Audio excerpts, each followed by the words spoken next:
준동사라는 부분을 하게 되는데, 이제 준동사는 여태까지는 이제 우리가 동사를 배웠단 말이야. 동사가 뭐냐면 주어 다음에 나오는 것이잖아. 이제 동사에서 뭐 시제나 그다음에 조동사나 그다음에 수동태, 실무 많이 배운 것 같은데 이거밖에 안 배웠어요, 그죠? 그래서 이런 것들을 시제 시간에 배웠는데, 동사는 이제 기본적으로 뭐뭐이다나 뭐뭐하다라고 끝나는 해석하는 말이잖아요. 우리나라 말은 그렇고, 이제 영어로 따지면 영어는 이제 자리가 중요하니까 주어 다음에 동사, 즉 동사 자리에 있는 것을 보고 동사라고 하는데, 이게 동사 자리가 아닌 동사가 또 나오게 되면 이것은 이제 우리나라 말로 치면 뭐뭐이다나 뭐뭐하다가 아니고 어떻게 해석되는 거? 뭐 하는, 뭐뭐 하는 것, 뭐뭐 하려고, 뭐뭐 해서 뭐 등등으로 해석이 되잖아요. 그래서 이렇게 다양하게 모양이 바뀌니까 영어도 모양을 바꿔줘야겠지. 그래서 이렇게 모양을 바꾸는 것을 어떻게 바꾼다? 앞에다가 뭐를 붙이거나 to, 뒤에다가 뭐를 붙이거나 ing, 또는 이제 과거 분사 형태, ed 형태로 바꾸면 이것이 이제 자유자재로 뭐뭐 하는, 뭐뭐 하려고, 뭐뭐 하는 것 등등으로 해석이 되는 것을 합쳐서 투부정사나 부사나 동명사라고 부르고, 이 세 가지 것을 선생님들이 준동사라고 합니다. 네. 이제 가끔씩 이제 요즘에 EBS 교재들을 보면 여기는 이제 원래 모양 본동사 또는 정형동사라고 하고, 이것도 이제 비정형 동사 이렇게도 쓰는 경향이 있는데, 이제 명칭, 즉 비정형 동사인지 준동사인지는 중요하지 않고, 어쨌거나 주어하고 동사가 보이면 두 번째 동사는 모양을 바꿔야 된다는 것만 생각을 하면 됩니다. 무조건 그건 중요한 거죠. 그래서 동사 자리가 아닌 동사는 모양을 바꾸는 것이고, 그래서 이 셋 중에 하나를 고르는 것은 이제 문법 시험이 될 것 같고,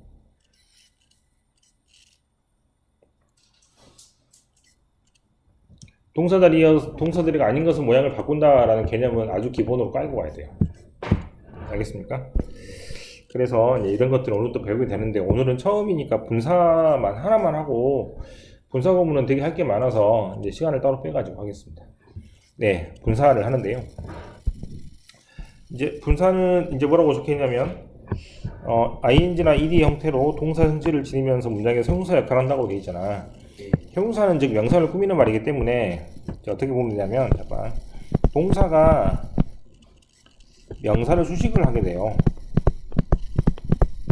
즉 그러면 동사는 어떻게 해석이 되는 말인데, 뭐뭐 하다라고 해석이 되는 말인데, 이것이 이제 뭐뭐 하는 명사라고 해석을 한다거나 또 뭐뭐 된 명사 이렇게 해석을 두 가지로 나누게 되니까, 이게 뭐 단다 그래서 하나의 역할을 하는 것이 두 가지로 나눠진다라고 해서 분화되니까 이걸 뭐 분사라고 하는 겁니다. 네, 그래서 이제 분사는 한 가지 역할을 하는데 모양이 두 가지로 나뉘니까 결국에 이제 분사 문제는 ing를 고르냐 ed를 고르냐 이 문제로 결정이 되는 것이죠. 그래서 여자가 소리를 지르는데 다른 여자한테 소리를 지르죠.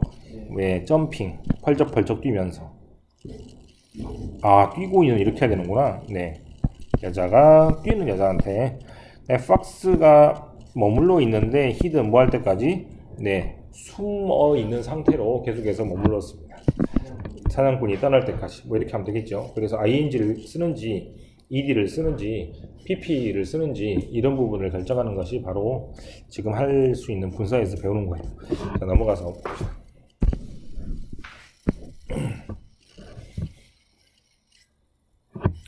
자, 종이를 하나 만들어서 빼갖고,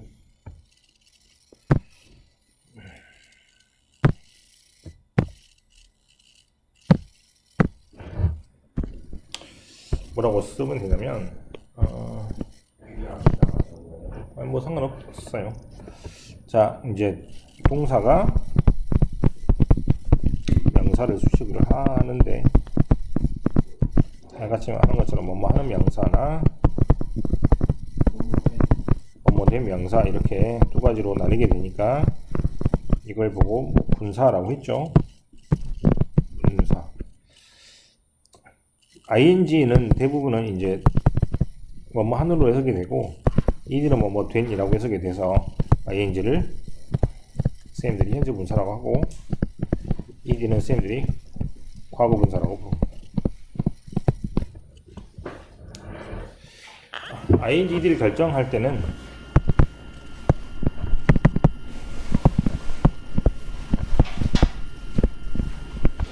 해석으로 결정을 해야 돼요.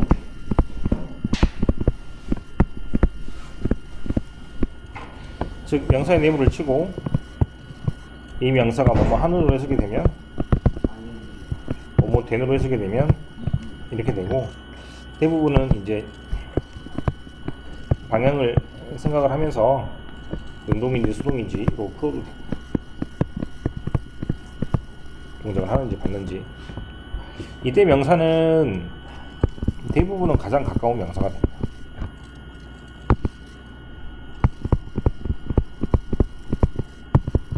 가장 가까운 명사 내용을 쳐서 이 명사가 하면은 ing고 받으면 ed 이렇게 해석으로 결정하는 문제가 대부분이 있는데 해석으로 결정한다라는 말은 다시 바꿔서 얘기하면 단어 뜻을 모르면 못 푼다는 얘기잖아요. 네, 그래서 학생들 입장에서 가장 어려운 문제가 볼 수 있는 게 이 해석을 모르면, 즉 명사를 모르거나 동사를 모르면 해석을 못하니까 찍을 수밖에 없는 문제가 되니 이제 가장 이제 난처한 문제가 됩니다. 그래서 이제 애들 입장에서 가장 질문이 많이 오는 파트가 분사이고 선생님 입장에서는 되게 문제를 쉽게 만들 수 있는 게 ing 문제. ing를 그냥 ed로 바꾼다든가 ed를 ing로 바꾸면 해석이 어설프게 잘 되니까 맞는 것처럼 보이죠. 그래서 해석으로 결정하는 문제인데 해석으로 결정하려면 단어 뜻을 다 알아야 되는데 단어 뜻을 모르면 못 풀겠죠. 단어 뜻을 모를 때는 어떻게 푸는지 이따가 설명을 해줄 겁니다. 자, 이제 가장 가까운 명사에다가 가로를 쳤는데 가장 가까운 명사에 가로를 치운 이유는 가장 가까운 명사가 아닌 경우가 있어요. 그때는 주어입니다. 주어. 이제 두 가지 경우가 있는데 대부분은 가장 가까운 명사에 내물을 치는 겁니다. 네, 그게 거의 대부분이니까. 그래서 이걸 가지고 우선 문제를 풀고 그 다음에 문제를 다 푼 다음에 단어를 모를 때 어떻게 해결하는지 다시 한번 설명을 할게요. 책으로 다시 돌아오면 1번에 가장 이제 가까운 명사에 내물을 이렇게 치면은 되는데 이제 여기가 예외인 거죠. 바로 주어인 경우가 조금 어렵습니다. 그래서 이것만 잘 챙기면 되고 나머지는 대부분 가장 가까운 명사 실제로 그렇죠. 1번 문장 같은 경우는 에세이의 네모가 쳐지면 에세이가 어떤 사건을 묘사하는 이니까 ing 즉 뭐뭐 하는 애 뜻이고 2번에 가장 가까운 명사는 자동차 카의 네모를 쳤으니까 자동차가 스틸 즉 도난 당하니까 또 ed에 동그라미 치는데 이제 이건 불규칙 변화니까 pp 형태가 되겠죠. 이제 3번은 앞에 있는 어드버타이스먼트가 광고란 뜻이니까 광고가 잘못 사람들을 인도하거나 잘못 오해를 하게 만드는 것이므로 ing가 됩니다. 그 다음에 4번은 가장 가까운 명사가 name이 가장 가까운 명사잖아. 그럼 이름은 부르는 게 아니고 불리워지는 것이므로 당연히 역시 ed가 되는 겁니다. 이렇게 지금 결정을 할 때 어떻게 푼다? 가장 가까운 명사의 내물을 쳐갖고 푸는 게 일반적입니다. 됐어요? 이제 밑에는 이제 알고 있다시피 감정을 가리키는 말은 사람은 감정을 대개는 네 그래서 받으니까 ed 사물은 감정을 네 그래서 남한테 감정을 주니까 ing가 되겠죠. 근데 이제 사람은 상처를 감정을 줄 수도 있고 받을 수도 있잖아요. 네 그래서 ing도 됩니다만 3번은 가로를 친 이유가 말 그대로 학교 시험에서나 문법에서는 잘 다루질 않습니다. 하지만 얼마든지 1번 사람이 지루함을 받으면 bored 쓰고 2번 수업이 남한테 지루함을 느끼게 하면 ing를 쓰는데 3번처럼 선생님이 남한테 지루함을 주는 선생님도 분명히 있으니까 ing를 쓰는 건 역시 가능하지만 문법 시험에서는 잘 출제가 되지 않습니다. 근데 가능하다는 얘기죠. 그래서 1번은 가장 가까운 명사 이렇게 되고 2번은 가장 가까운 명사가 이때로 마찬가지로 주어가 될 것 같아요. 그러니까 남한테 놀라움을 주는 거니까 ing고 놀라움을 받게 되면 ed가 되겠죠. 특히 이제 밑에 있는 단어 중에 특히 뭐 실망스럽다 이런 단어는 그 모의고사 보기에도 잘 나오는 단어니까 disappointed 같은 단어는 무조건 외워서 챙겨두면 되겠습니다. 우선은 아까 말했던 단어를 몰라도 풀 수 있는 방법을 모른 상태에서 문제를 풀고 나서 다시 한번 할게요. 옆에 문제를 풀어. 분사 문제를 풀 때는 이제 해석으로 뭐 푼다 뭐 이런 것도 있지만 가장 중요한 건 이제 꾸밀받는 명사 이렇게 네모를 치는 게 중요해요. 이걸 네모를 치지 못하면 답이 잘못 틀리게 나올 수 있습니다. 그래서 영화의 끝 장면이니까 남한테 충격을 주니까 ing고, 그다음 2번은 이제 가장 가까운 명사가 뭐가 되죠? 라키. 이겁니까? 그럼 이건 안 돼요? 되게 애매하죠? 네. 그 다음에 3번은 당연히 이제 워싱머신이 되겠고, 4번은 이제 풀이너 이렇게 될 것 같아요.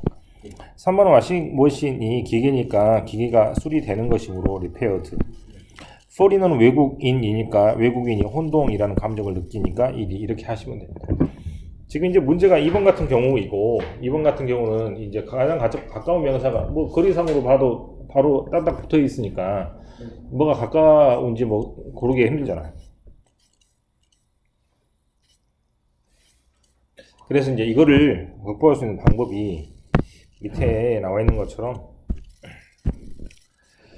두 번째 단어의 뜻을 모를 때, 즉 아까 이제 다시 이제 그 이론을 적으면 가장 가까운 명사의 네모를 치고 뭐뭐 하는이란 단어가 나오면 ing, 뭐뭐 된이라는 단어가 나오면 ed가 되잖아요. 그런데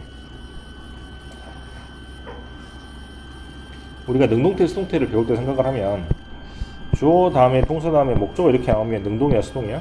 능동이죠. 이 능동태의 목적어가 주어대로 이동을 하면 목적어가 뒤에 사라지면서 수동이 되잖아요. 그러면 만약에 뒤에 이렇게 뭐가 또 나와 있다면, 뭐가 또 나와 있다면, 명사가 또 있다면 이때는 무조건 뭐가 될 것 같아?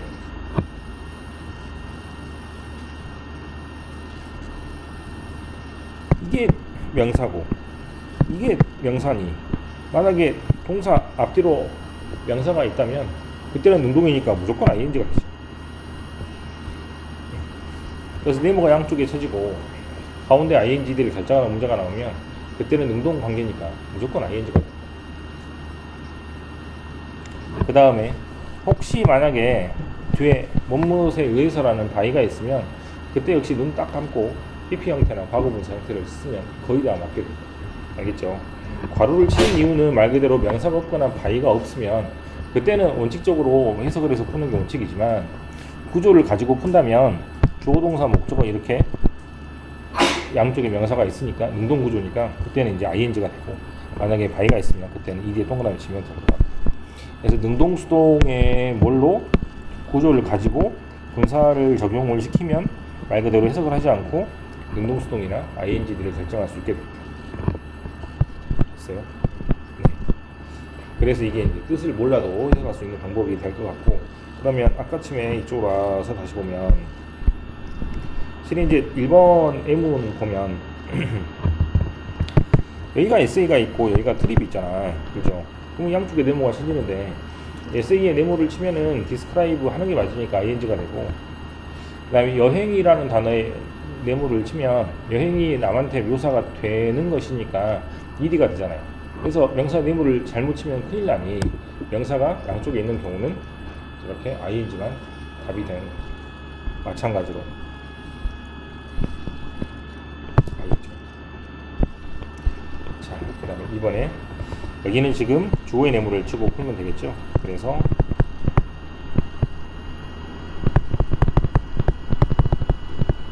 이번은 가장 가까운 명사가, 그래서 3번은 가장 가까운 명사가, 그래서 4번이 좀 어려운데요. 4번은 이제 가장 가까운 명사가 원래 주어 자리에 있는 바로 language가, 우리가 말하는 language가 쉐이프 뭘 형성하냐면 우리의 사고를 형성합니다 라고 굉장히 긴 주어가 있는데 주어 자리에 너무 긴 말이 와서 가짜 주어가 자리를 차지하고 있고 진짜 주어가 뒤로 밀려나는 형태죠. 가주어라고 부르는데 어쨌거나 그래서 우리가 말하는 언어가 생각을 형성하는 것이 남한테 굉장히 흥미를 가져다 주니까 ing가 어려운 문제죠. 이렇게 되면 10번에 1번이죠. 뭐라 그랬어?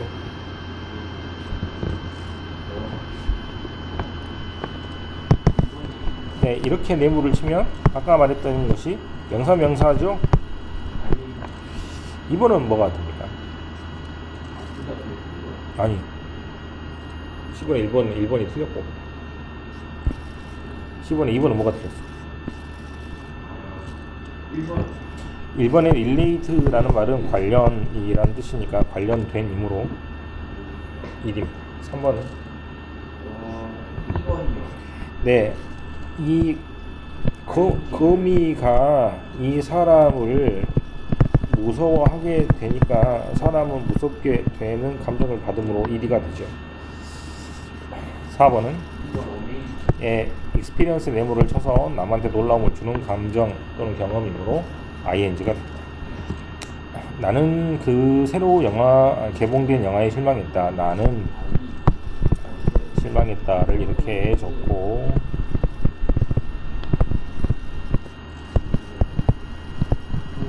자, 영화가 개봉이 된 거죠.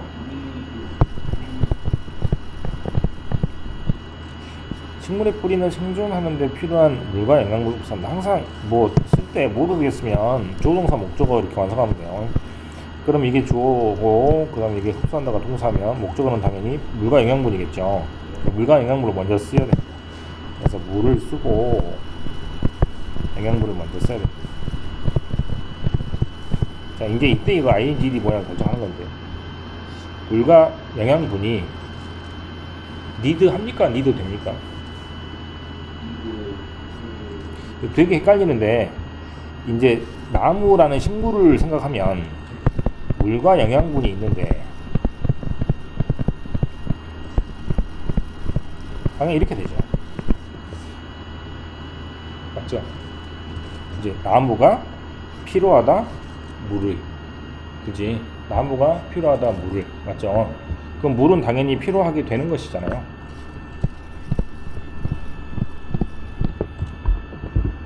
물이 필요한 게 아니라는 얘기지. 2번이 좀 어려웠고 3번 그 범죄를 조사하던 경찰관은 그 문 손잡이에서 지문을 발견했습니다. 항상 주어 다음에 동사 다음에 목적어를 써야 되니까 이 목적어가 먼저 나오잖아. 그죠? 그럼 주어하고 동사 목적어 이렇게 나오는데 그 범죄를 조사하던 이 부분을 여기다가 버려다 쓰면 될 것 같아요. 그렇다면 이제 이렇게 되고 자 이렇게 됐죠. 이제 이 단을 여기다 써야 됩니다. 그죠? 이제 ingd 결정하려고 보니까 네모를 이렇게 네모를 치려고 보니까 양쪽에 네모가 있죠. 그렇죠. ing가 됩니다. 이제 이때는 investigate란 말을 위에 한글 해석을 찾아다 보니까 이제 조사하다란 말 빼고는 다 있기 때문에 이렇게 조사하다란 말이 있으니까 ing를 결정해야 쉬울 텐데 만약에 이제 문법 문제에서 여기 밑줄을 쳐가지고 investigating인지 investigated인지 결정하는 문제가 나오면 investigate가 무슨 말인지 실은 모르잖아. 그잖아요. 그럼 풀 수가 없잖아. 그래서 아까 문제처럼 이제 그 현재분사 과거분사나 ingd 구별 문제는 해석을 통해서 풀려고 했는데 단어들을 몰라서 못 푸는 경우가 생기니 이런 것처럼 명사 밑줄 명사의 구조면 능동의 구조이니까 ing가 되는 겁니다. 네, 이게 이제 아까 말했던 단어도 몰라도 풀 수 있는 유일한 방법이니까 그걸 기억하시면 될 것 같아요.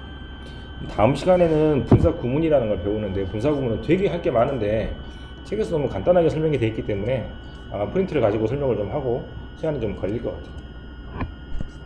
아무튼 여기까지 끝하고